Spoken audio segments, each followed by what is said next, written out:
መኃልየ መኃልይ ዘሰሎሞን ምዕራፍ 4 ወዳጄ ሆይ እነሆ ውብ ነሽ፣ እነሆ አንቺ ውብ ነሽ።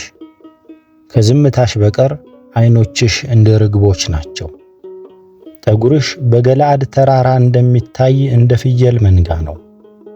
ጥርሶችሽ ከመታጠቢያ ወጥተው እንደተሸለቱ ሁሉም መንታ መንታ እንደወለዱ ከእነርሱም መካን እንደሌለባቸው መንጎች ናቸው። ከንፈሮችሽ እንደ ቀይ ሐር ፈትል ናቸው፣ ቃልሽም ያማረ ነው።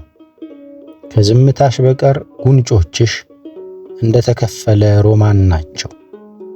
አንገትሽ ለእልፍ ዕቃ መስቀያ እንደተሠራ እንደ ዳዊት ግንብ ነው።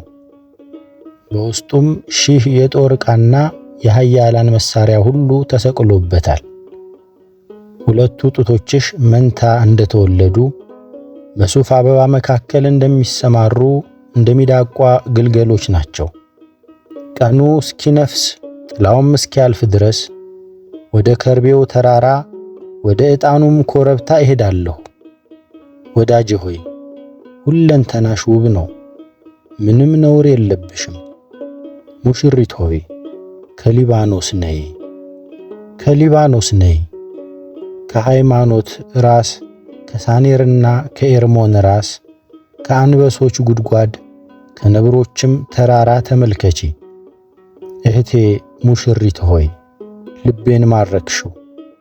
አንድ ጊዜ በዓይኖችሽ ከአንገትሽም ድሪ በአንዱ ልቤን ማረክሽው። እህቴ ሙሽሪት ሆይ ጡቶችሽ እንዴት ያማሩ ናቸው! ጡቶችሽ ከወይን ይልቅ እጅግ ያማሩ ናቸው። የሽቱሽም መዓዛው ከሽቱ ሁሉ ይልቅ እጅግ ያማረ ነው።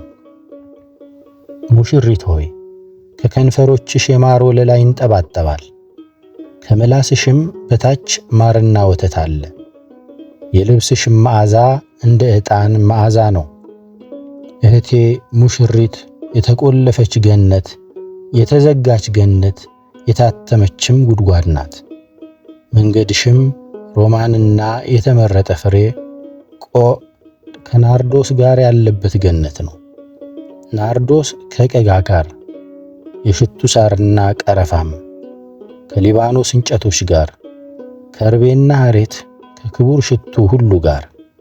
አንቺ የገነት ምንጭ፣ የሕይወት ውሃ ጉድጓድ፣ ከሊባኖስም የሚፈስ ወንዝ ነሽ።